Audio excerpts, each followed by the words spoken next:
8 cara bagaimana menjawab Nihongo ga jouzu desu ne. Nah, guys, apa kabar? Bagaimana? Udah habis liburan tahun baru? Pasti enak dong. Nah, Papa mau ngasih tahu ini kejadian nyata.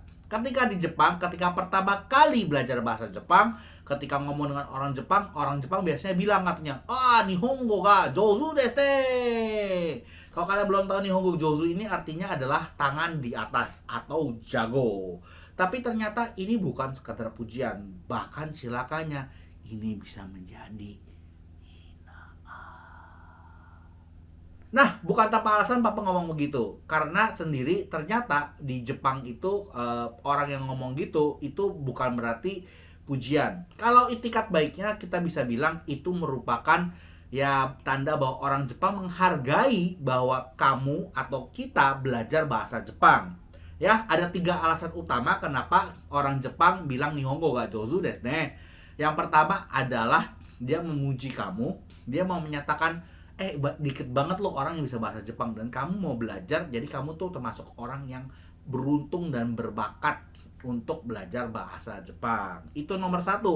Nomor kedua adalah dia mau ngasih tahu bahasa Jepang lu itu belum apa-apanya, masih jauh.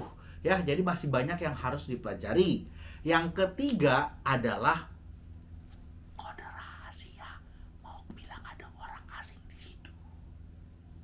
Dan berikut adalah 8 jawaban bagaimana menjawab Nihongo ga jouzu desu ne. Yang pertama dan kedua adalah jawablah dengan humor. Kalau ada orang yang bilang seperti itu, gunakan seperti ini. Anda tatap mata dia tajam-tajam lalu berkata seperti ini. Watashi wa Nihonjin desu. Tapi jangan gunakan ini kepada orang yang Anda tidak kenal atau orang yang agak jauh maupun atasan Anda karena ada resikonya. Tapi resiko di tangan sendiri. Kalau mau coba silakan dan jangan lupa komen di bawah. Yang itu berarti adalah saya orang Jepang.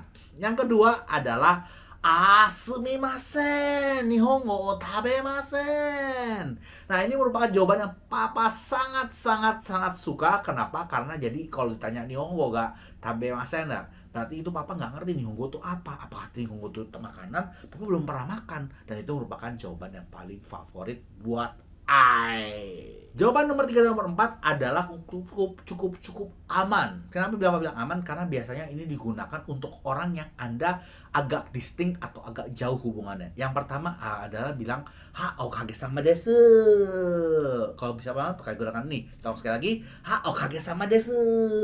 Artinya terima kasih pada Anda. Saya belajar banyak gara-gara Anda. Nihongo saya atau bahasa Jepang saya lumayan meningkat. Atau bisa juga jawaban nomor 4 yaitu anata atau namanya siapa yang kita bicara, anata hodo dewa nai desu. Anata hodo dewa nai desu. Atau saya masih belum sejago Anda. Berarti kita meninggikan dia. Kita ingat ya, budaya Jepang itu adalah meninggikan di depan. Oke? Oke, itu 4. Masih penasaran sama yang lainnya? Ayo kita lanjut. Nah, nomor 5 ini kamu bisa menggunakan cultural reference. Cultural reference ini adalah gunakan budaya mereka untuk membalas. Contohnya kalau sekarang kamu nonton di Netflix, lagi ada buatan Netflix, itu adalah Cowboy Bebop. Pada 1990 ketika animenya keluar, kata frase yang sangat sering digunakan adalah "Chow very good, chow very good, good." Nah, chow very good adalah dia bisa ada I'm very good gitu ya. Itu coba disebutkan Cho itu sangat, very good itu adalah very good. Jadi sangat, tentu saja bahasa Jepang saya sangat excellent. Itu merupakan plesetan. Nihongo osama ni ore wa naru. Kalau kamu tahu itu berarti nomor 6 kamu gampang banget karena itu adalah frase terkenal dari One Piece yang dikatakan Luffy. Tentu aja itu plesetan. Tapi kalau kamu belum nonton deh. One Piece itu merupakan yang keren banget, terutama ketika yang paling Papa bikin nangis yang selain si Ace meninggal ya, kakaknya Luffy, tapi itu ketika Thousand Sunny itu tenggelam. Itu bener-bener naku. Untuk nomor 7 dan nomor 8 tentu aja ini merupakan kalimat yang paling sopan. Ini digunakan kalau kamu tidak kenal maupun kamu baru memperkenalkan diri untuk PDKT gitu kan ya. Jadi ini nomor 7.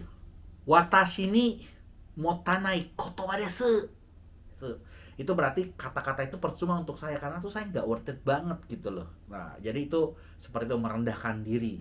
Nomor 8, papa bacain biar nggak salah. Ya kenapa gitu? Gua juga jarang banget pakai sono yona o kotoba o chodai shite wa kochira ga shite shimaimasu. Nah, ini intinya adalah kita minta maaf karena lu terpaksa lu harus ngomong seperti itu untuk nyanjung gua, dan gua tuh menurut gue nggak sejago itu, tapi lu muji gue gitu, terpaksa lu terpaksa muji gue, dan gue berterima kasih banyak tentang itu. Dan ini nomor 7 dan 8 juga agak harus hati-hati menggunakannya, terutama nomor 8 karena ini bisa menyinggung. Kenapa? Karena terlalu polite, jadi kesannya tuh terlalu distinct, terlalu memberi jauh, jadi tuh kesannya kita nggak sopan malah. Jadi hati-hati saja. Nah, di antara 8 ini kalau kalian menggunakan, kalian pilih yang mana? Coba latihan penghafalan yang ulang-ulang.